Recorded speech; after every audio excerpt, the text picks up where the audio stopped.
Assalamu alaykum qarindoshlar, qanday ahvolinglar? Men Amerikadan doktor Mehmet demin. Men bugun navbatda bozorga kirish oldi turgan bir qism vaksinalar va ularning turlari to'g'risida qisqacha bir leksiya so'zlamoqchi.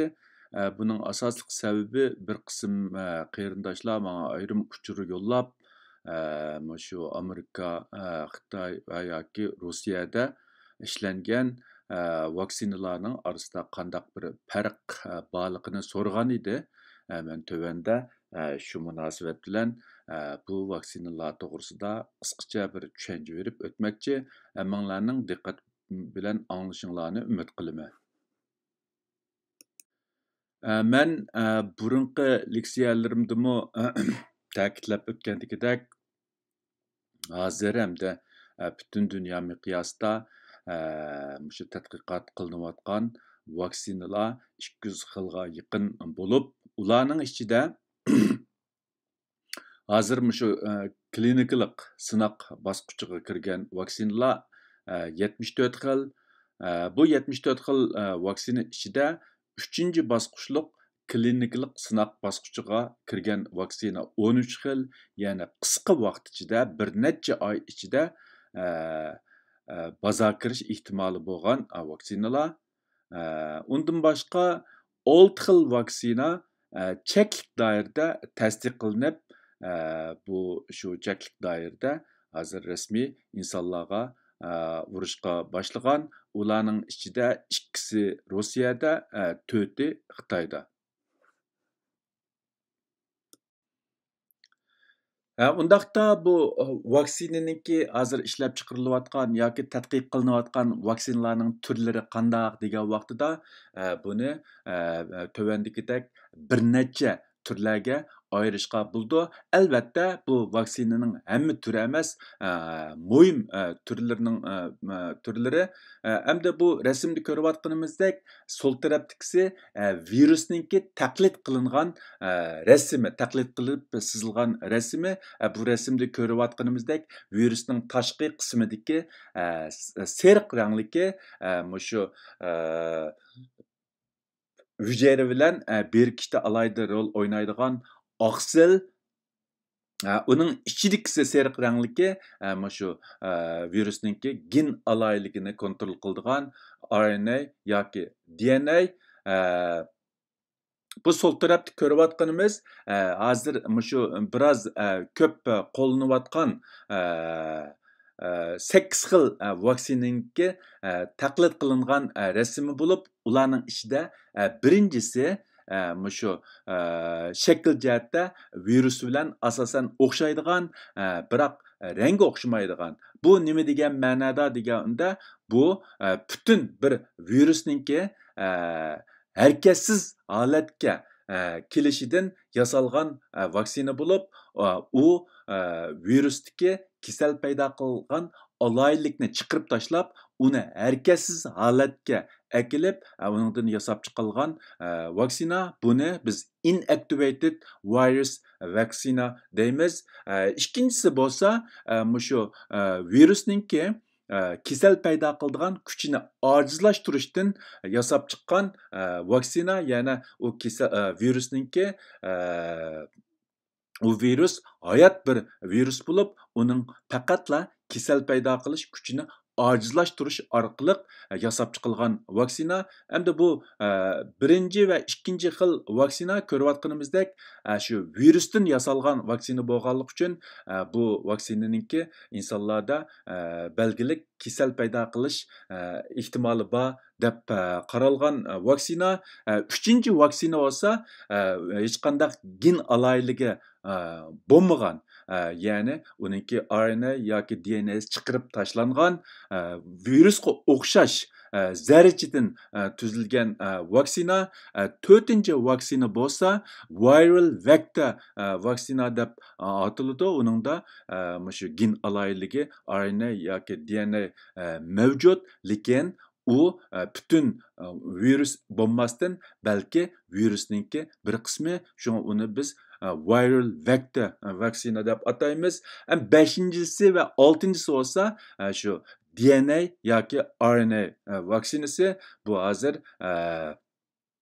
shu biroz ko'p qo'llanayotgan vaksina turlari. 7-si bo'lsa shu virusninki hujayra bilan berkishda muhim rol o'ynaydigan oqsil qismidan yasalgan vaksina.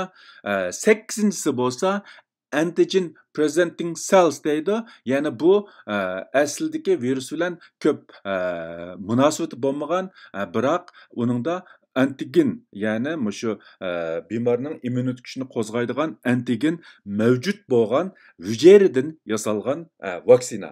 Bu 8 xil vaksina hozir shu biroz ko'p qo'llanayotgan vaksina turlari bo'lib, albatta uningdan boshqa ya'ni bu yerda tilga ilingan vaksina turlarimi bor. Men bugun faqatla shu 8 xil vaksina turini qarindoshlar bilan asosli qilib o'rtoqlashmoqchi.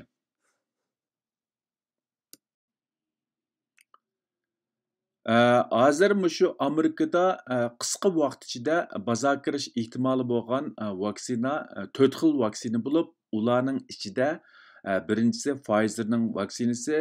Bu vaksinaninki ismi BNT162 bo'lib, bu vaksina asosliqi mRNA vaksinasi hisoblanadi. Bu vaksina hozir 3 bosqichlik klinikalik sinoqning hammasini tamomlagan bo'lib, uninki unimining 95% ekanligi ma'lum. Eng qisqa, eng tez vaqt ichida bozorga kirish ehtimoli bo'lgan bir vaksina. İkinci vaksina bo'lsa Moderna'ninki vaksinasi bo'lib, bu vaksinaning ismi mRNA 1273. Bumu mRNA xarakterdagi vaksina. Bu vaksinami 3 bosqichlik klinikalik sinoqning hammasini tamomlagan bo'lib, uning unimininki 94.5% ekanligi ma'lum. Bu vaksinami shu qisqa vaqt ichida bozorga kirishi mumkin. Üçüncü vaksina Johnson & Johnson şirketiniki vaksinasi bo'lib, bu vaksinaning ismi AD26 CO2S.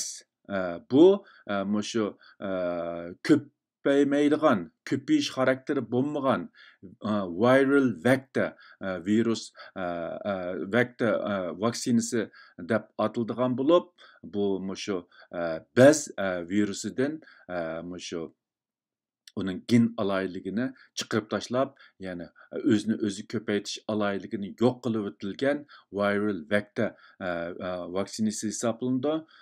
Bu vaksinami shu kelajilninki boshlarida bozorga kirish ehtimoli bo'lgan bir vaksina. 4-chi vaksina bo'lsa Novavax shu şirketiniki vaksinasi bo'lib, bu vaksinaning ismi NVX Co2374. Bu vaksina shu nanoparticle vaksina, ya'ni zarracha xarakterlik vaksina bo'lib, bu vaksina hozir 3-chi bosqichlik klinikalik sinoq bosqichida. Bu vaksinami kelajilninki boshlarida bozorga kirish ehtimoli bor.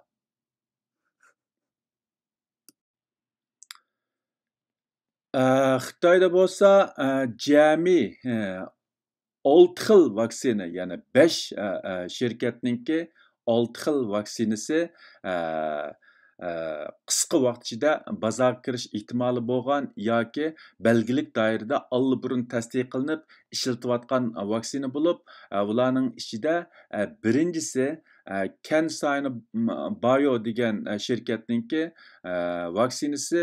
Uning ismi AD5N Co vaksinasi. Bu vaksina asosliqi shu bez hujayrasiniki dan ilingan vektor xarakterdagi vaksina bo'lib, bu vaksina gerçi 3-chi bosqichlik sinoqni tamomlamagan bo'lsa-mu, biroq hozir Saudiya Arabiston, Pokiston va Rossiyalarda keng ko'lamda sinoq qilinmoqda. Ikkinchisi bo'lsa Sinovac degan şirketninki vaksinasi bo'lib, u vaksinaning ismi CoronaVac. Umu shu harakatsiz holatga akirilgan virusdan yasalgan vaksina. Bu vaksina Braziliya, Indoneziya va Turkiyada sinab qilinmoqda. Yaqinda Braziliyadagi sınaqni to'xtatganligi ma'lum. Uchinchisi Wuhan Sinopharm degan shirkatninki vaksinasi bo'lib, bu vaksinaninki rasmiy ismi texi aniq emas.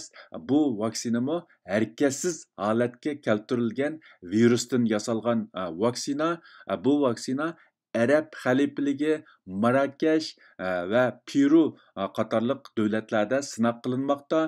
To'rtinchisi bo'lsa Anxuyniki vaksina bo'lib, Anxuyn ishlab chiqargan vaksina bo'lib, bu vaksinaninki xarakteri, ya'ni biriktirilgan vaksina. U vaksina Ekvador, Indoneziya, Pakistan va O'zbekistonlarda sinab qilinmoqda. Beshinchisi bo'lsa Beijingninki Sinopharm şirketininki vaksinasi bo'lib, u vaksinaning ismi BBP Core V vaksinasi. Bu vaksinaningki türü, ya'ni harakatsiz holatga keltirilgan virusdan yasalgan vaksina. Bu vaksina Arab xalifligida rasmiy ishlatishga boshlagan hozir. Rossiyada bo'lsa ikki xil vaksina shu 3 bosqichliq sinoqni boshdan o'tkazmaylarki, ya'ni 3 bosqichli sinoqni tamomlamay turib lakinsa belgilik doirada ishlatish tasdiqlangan vaksina bo'lib, uningki birinchisi Sputnik V degan vaksina, ya'ni Sputnik V degan vaksina, yana birisi Epivac Corona degan vaksina. Bu ikki xil vaksina 3 bosqichli klinik sinoqni tamomlamay turib lakinsa Rossiya hukumati tarafidan tasdiqlanib, Rossiyada ishlatishga boshlangan vaksina.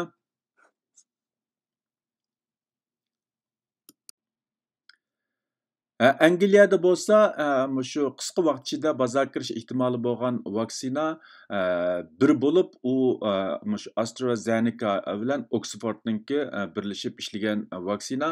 Bu vaksina aslida eng dastlabda bozorga kirish ehtimoli bo'lgan vaksina bo'lsa-mu, biroq shu klinikalik sinoq bosqichida ba'zi kelishmasliklar tufaylidan bu vaksinaninki bozorga kirish vaqti keyinga kechib ketdi.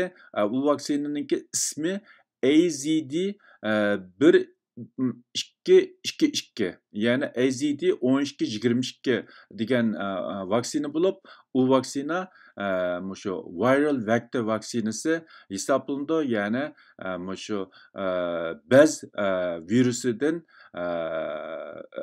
shu gen alayligini chiqarib tashlagan vektor vaksinasi. Bu vaksinami hozir 3 bosqichliq klinikalik sinoqni tamomlash oldida dastlabki qadamki natijaga asoslanganda uningki 90% unumli ekanligi ma'lum. Hindistonda bir vaksina shu 3-bosqichliq klinikalik sinoq bosqichida bo'lib, bu vaksinami qisqa vaqt ichida tasdiqlanib, bozorga kirish ehtimoli bor deb qaralgan vaksina. U vaksinaninki ismi Covaxin degan vaksina bo'lib, u harakatsiz holatga keltirilgan virusdan yasab chiqilgan vaksina. Bu vaksinaninki 3-bosqichliq klinik sinoqning natijasi texi aniq emas, lekin qisqa vaqt ichida bu sinoqni tamomlab, kelajning boshlarida bozorga kirishi mumkin deb qaralgan vaksinaning birisi. Kanadadami bir vaksina hozir shu 3-bosqichliq klinikalik sinoq bosqichiga kirgan bo'lib, u vaksinaning ismi VIR 7831. Bu shu Kanadaninki Medicago degan shirkat ishlab chiqarayotgan vaksina. bu vaksinaninki boshqa vaksinalardan alohida bir farqi, bu vaksina hozir mushu vabo qarshi turadigan birdan-bir mushu o'simlikdan yetildirib chiqargan vaksina bo'lib, hozir hamda bu 3-chi bosqichliq kliniklik sinoqni texi oxirlashtirmagan bo'lg'achqa, uninki unimining qandaqligi texi ma'lum emas. Shundaqdimi bu vaksina balkim mushu pat yaqinda 3-chi bosqichliq kliniklik sinoqni tamomlab, kelar yilninki boshlarida bozorga kirish ehtimoli bo'lgan vaksina deb qaralgan vaksina.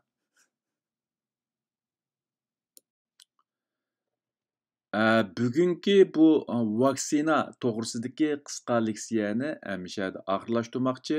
Hammanglarning diqqat bilan anglaganinglarga ko'pdan ko'p rahmat. Ko'rishguncha omon bo'linglar. Kelaqtim ko'rishaylik. Xayr xo'sh. Xudoga omonat.